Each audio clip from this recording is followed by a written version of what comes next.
check your weapons at the door. It's the Medicare for the Lazy Man podcast.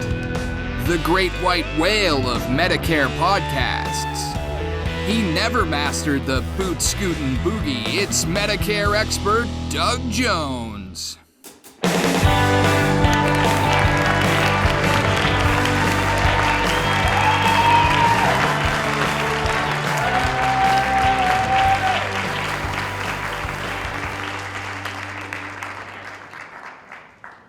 Well, hello, everybody. It is the Medicare for the Lazy Man podcast. I am your lazy host, Doug Jones. Some call me a Medicare expert. Others just call me lazy.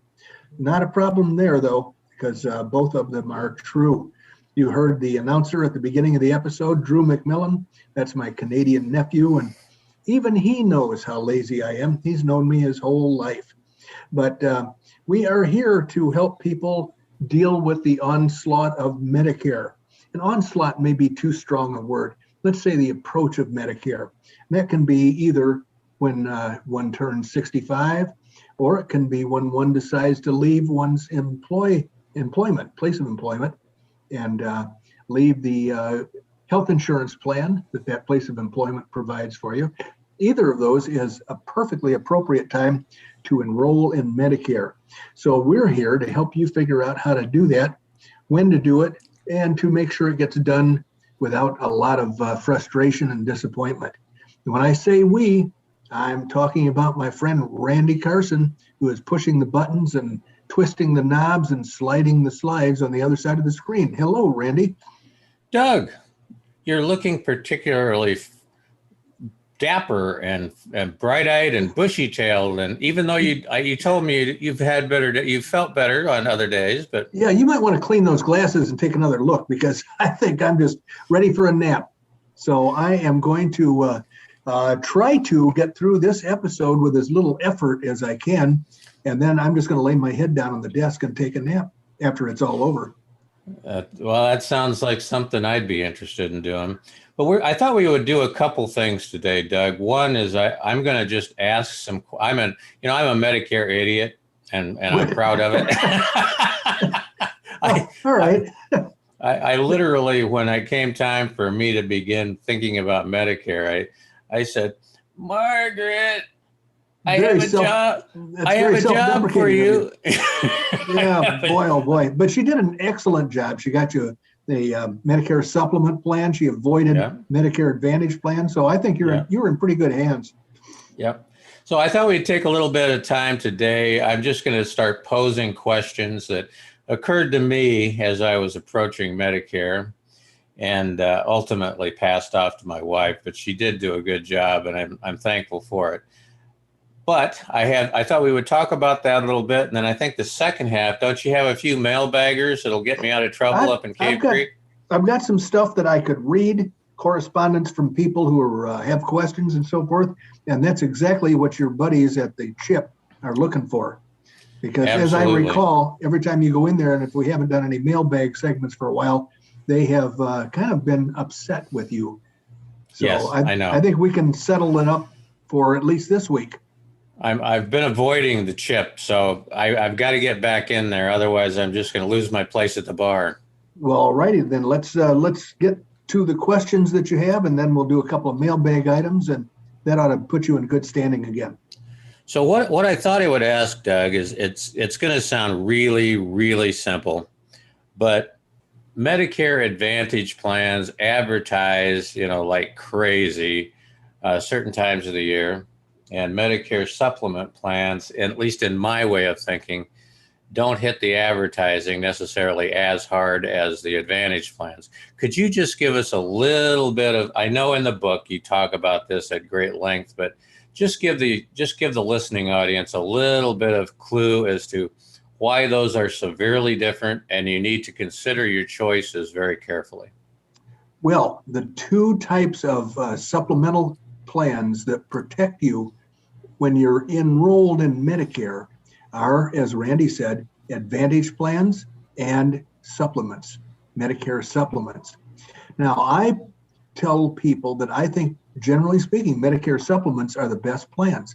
And that is because they are designed in such a way that they are actually they're designed for people to buy at the lowest possible cost, and the insurance companies don't spend a lot of time and effort advertising them. They plow any profits they have back into the running of them more efficiently, so that typically the annual increase in premium that somebody, a Medicare supplement owner, might face is as small as they can afford to make it. Now, if the insured person decides to go with a really rich plan, then they're going to see annual increases of 5 to 10% in their premium. But if a person goes with a Medicare Advantage plan, they're not likely to see much increase in premium at all. And that's because Medicare Advantage plans pride themselves on having a lot of fat. Where do they get this fat? The federal government writes every insurance company a check for each enrollee. And so all of a sudden the insurance company is sitting here with this big pile of cash. And what did they do with that pile of cash? The insurance company will they will theoretically pay the medical bills as an insurance company would, but as Randy and I have discussed in the past, they want to share that cost so that people insured by them are not too excited about going to the doctors. So they want to ensure that people will not frivolously use their benefits. In addition to that, they want to attract new people so they can attract more government money. So they talk about all the little freebies that they enclose with the plan. In other words, if you buy a Medicare Advantage plan, theoretically, you can get some dental benefits. Maybe skimpy, but it's dental, which Medicare and Medicare supplement plans do not have. You can also get, as Joe Namath says, you can get meals, you can get home health workers. Now, in reality, none of that stuff that Joe talks about is available to anybody but those on Medicaid, those who are basically at the lower end of the income scale. But Joe talks about Medicare Advantage plans like everybody can have all that free stuff.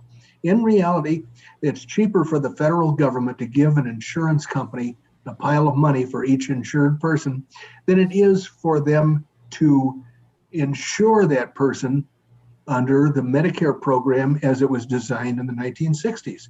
And I'm wandering all over the place here, but the whole thing is the government designed Medicare to be an insurance company, and they are not good at it.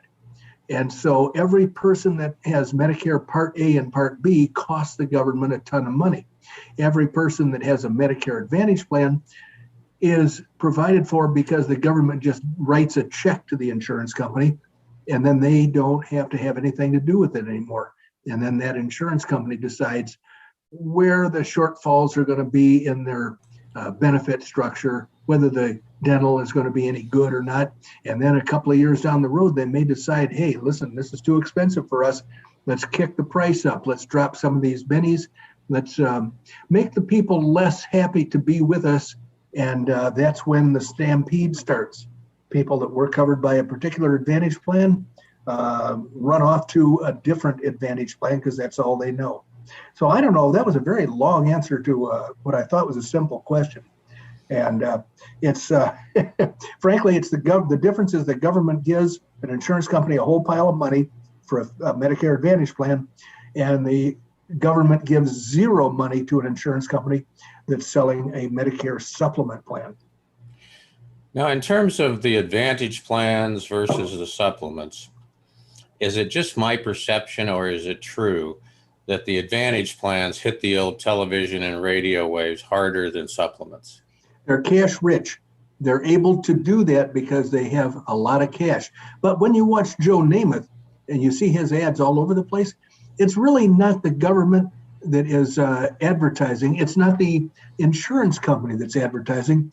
It is a bunch of insurance agents who sell Medicare Advantage plans. The commissions that they earn are so rich for selling Medicare Advantage plans that they can justify hiring Joe Namath to sit there and talk about all the free stuff that they can have. And that is really insurance agents like me advertising their services. So if you were to call up and say, hey, Joe, well, first of all, Joe's not there. It's going to be some doofus that you wind up talking to that doesn't know anything about insurance, but he has a script to follow. And it is not an insurance company. It is not Medicare. It is an insurance agent that you're going to wind up talking to who wants to sell you a product. And the commission rate is so rich for the Medicare Advantage plans that it really justifies the money that they pay Joe, plus profit over and above that. I've got related to that, Doug. Could you discuss just a little bit? One thing that's critically important to you, and it's critically important to a lot of people in this country, is freedom of choice. Talk a little bit about the restrictions that you run into on the supplement plans versus the Medicare Advantage plans, or the lack thereof. I think freedom of choice is a great thing. Well, I agree, and that's why I don't sell Medicare Advantage plans. Medicare Advantage plans are all either HMOs or, in some cases, PPOs. Mostly they're HMOs, and if you want to get medical treatment that's covered by the plan, you've got to go to one of the doctors or one of the hospitals or one of the testing facilities on the list that they give you when you buy their plan. I prefer to sell a product that offers freedom of choice. The Medicare supplement plan allows one to go to any doctor that takes Medicare patients. And that's something like 94% of all the doctors in the country. Now, some of those doctors might have their schedules full. They're not taking new patients right now, or they're not taking new Medicare patients right now. But generally speaking, 94% of the doctors in the country take Medicare patients. And therefore, if you have a Medicare supplement plan, you can go to see for treatment almost any doctor in the United States. And it doesn't have to be in a strict geographical area. You can go to any doctor anywhere in the United States and possessions. If you're covered by a Medicare Advantage plan, you're pretty much stuck in the town or the county or the state where you purchase the plan. So there's much less freedom of choice with a Medicare Advantage plan than there is with a Medicare supplement plan. And that's just one of the things. In the book, Medicare for the Lazy Man, simplest and easiest guide ever, available at Amazon.com, there's a chapter devoted to the 10 ways that Medicare Advantage plans can jeopardize your freedom of choice. So that was a good thing to ask about, Randy, because in the book, there's a whole chapter devoted to listing the ways that Medicare Advantage plans kind of take away your freedom. And I've got one more question, and then I'm going to turn you loose onto some mailbaggers. But this was a confusing point to me early on until you have educated me. Are you educated now? I am educated to some level now. So the thing that I really did learn early on was that when you go buy yourself a G supplement or a high G supplement or a IF supplement or a high F supplement, you're getting the same thing. The only thing you're really looking at when you're shopping is the price. Is that true? That if you get an F from insurance company A or an F from insurance company B, considering that you're in the same state, they're all the same, yeah? Well, yes, they're all the same benefits, but when you have all of these different Medicare supplement plans, which are maybe the letter F or maybe the letter G, those have very little risk of somebody reaching into your pocket if you have a large series of medical bills or medical treatments. So if you pay more money for a Medicare supplement plan, you have less risk of sharing some of the cost. However, if you like to save money, then I propose that you take a serious look at the high deductible plans, which you and I call high value plans, because then you get to share some of the risk in return for a much lower monthly cost. For instance, my favorite company in California, a 65-year-old person, might get a Medicare supplement that they have the risk of sharing some of the cost with the insurance company for $30 a month, maybe even like $28 a month. That is a really, really attractive monthly premium because you are covered for disasters. You're covered for really, really extensive courses of treatment, but you're going to share some of the cost if it's just routine stuff. You go to a doctor's office, if the doctor costs $100, you're going to share 20% of that. So you'll probably get a bill in the mail for $20, but you will have saved maybe $100 a month because you took a high deductible plan. So if you compare the high deductible G to the regular G, there's a huge monthly savings. You compare the high deductible F to the regular F, there's a huge monthly savings. If you take on a little bit of the risk, you can have a lot of savings and the whole thing will be a lot cheaper for you. So that's the version there. Go ahead.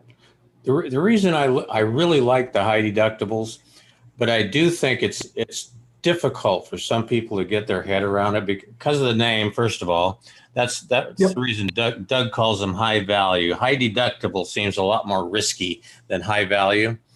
And sure ultimately, if you get yourself a little piggy bank, and you say, okay, I'm going to buy a regular G, and then you take the difference between what you're paying for the the regular G versus what you would pay for the high deductible G. Take the difference, put it in your piggy bank, and then that's basically your Medicare piggy bank. Chances are, on the long haul, you're going to have money in your piggy bank that never got spent. And ultimately, that's the way I look at it. Is that a good way to look at it? That's exactly the right way to look at it. And if you wanted to, you could, instead of putting it in your piggy bank or stuffing it in your mattress, you could just take a piece of paper and every month that you're covered by that high deductible plan, write down what you would have spent on the full-blown plan G and subtract the monthly cost of the high deductible or high value plan G. You could have $100, $110, $120 savings every month. And so if you don't have any medical treatment to speak of, then you could have 12 little entries of $110 or $120. At the end of the year, you start all over again. And you might have years and years. I have years and years of that kind of savings. When I first started with Medicare, I had my choice between Plan F and high deductible Plan F. And I said, man, it makes no sense for a healthy guy to take the rich plan and pay tons of money every month. It's good protection, but it's too expensive. So I took the high deductible plan and I've never looked back. My wife the same way. Every month we're saving over $110 that is not going to medical bills. So yeah, you're looking at it the right way. If you really wanted to make it visible and something you could hold in your hands, you could even go to the point, instead of the piggy bank concept, they have processes in your bank that say, I want you to take out $110 out of my checking account every month and put it in this savings account. Mm-hmm. You could even go to that point, and then at the end of the year, look at your savings account, and that's all the money you would have given away by not having a high deductible plan. Absolutely. I'm trying to work up a comparison sheet that will show a person that when I show the quote, here's what the plan G that most people are used to would cost, and here's what the high deductible plan G that very few people hear about because agents don't like it. Then I show the difference between the cost. Here's how much risk you're taking on in order to save that amount of money.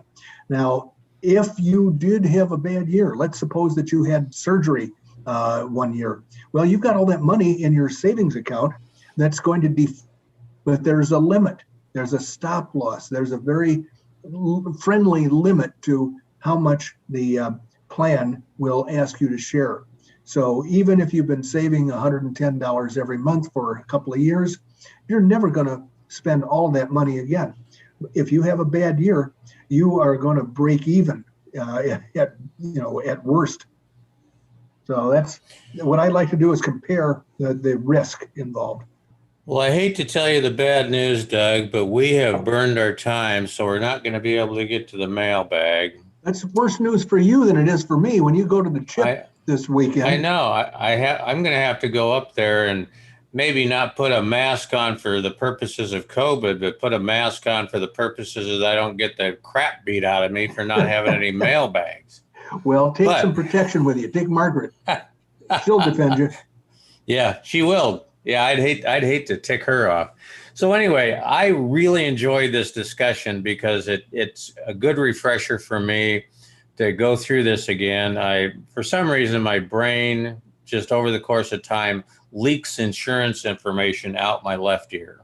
Well, we should do this more often because I think there are about 5 different ways to answer many of those questions. And frankly, I'm not sure I always do my best, but I like the fact that you ask the questions because these are important things to think about.